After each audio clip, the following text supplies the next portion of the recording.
Jalqaba koo erga taate handhuma koo naansi godha biyyi lafaa rakkina qabdi aan harka koon sitti kennadha. Jalqaba koo erga taate handhuma koo naansi godha biyyi lafaa rakkina qabdi aan harka koon sitti kennadha. Guuteen guutuu biyyi lafaa baay'ata rakkinni isaa ayyaana kee na geggeessi qulqulluu koo sittan iyyadha. Ayyaana kee na geggeessi qulqulluu koo sittan iyyadha. Ayyaana kee na geggeessi qulqulluu koo sittan iyyadha.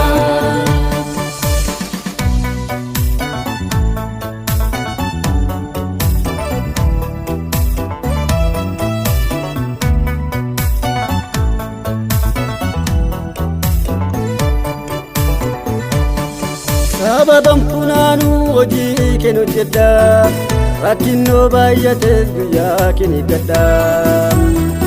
Afaan koo qabadhee hin taa'u milkii kee odeessa. Sababan funaanuu hojii kee hojjedha rakkinnoo baay'atees guyyaa kee eeggadha. Afaan koo qabadhee hin taa'u milkii kee odeessa. Inni afaan qabu adubbatu waa'eesa isa qulqulluudha waaqa keessaa bu'ee na fayyisuuf jecha. Inni afaan qabu adubbatu waa'eesa isa qulqulluudha waaqa keessaa bu'ee na fayyisuuf jecha. Isa na fayyisu waaqa gadi bu'ee kobaasa. Isa na fayyisu waaqa gadi bu'ee kobaasa.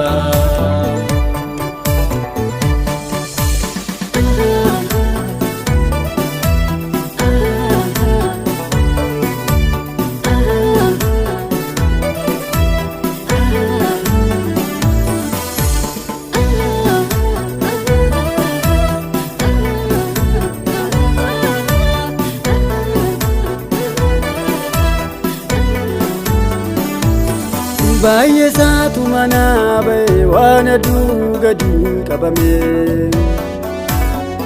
adaraa na dhaban madumaatti na baay'eesi mayyaana kee. Baay'eesaatu manaa ba'e waan aduu gadi qabame adaraa na dhaban madumaatti na baay'eesi mayyaana kee. Deemsa haaraa si wajjin deemaa na gargaari ayyaana kee hafuura kee cimsee na dhaabi.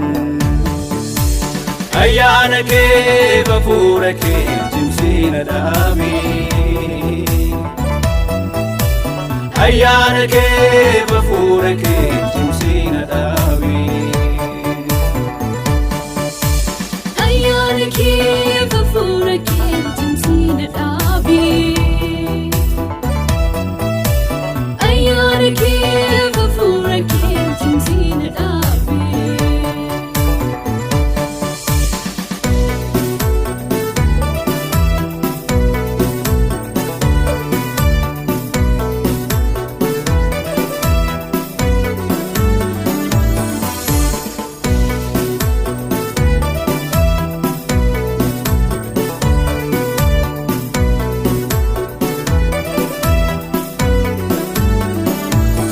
Baay'eesaa tolaa fakkaata keessisaa yeeyyidha maaloo maamnu laalta silaa baduuf jirra baay'ee isaa tolaa fafakkaata keessisaa yeeyyidha maaloo maamnu laalta silaa baduuf jirra walii keenya laallee adeemna dhugaan keenu keessan jiru akkanatti jireenya hin qabnu nu jabeessinu tumna hin qabnu walii keenya laallee adeemna dhugaan keenu keessan jiru akkanatti jireenya hin qabnu nu jabeessinu tumna hin qabnu araara kee nu baay'isi araara kee nu baay'isi ayyaana kee nu baay'isi ayyaana kee nu baay'isi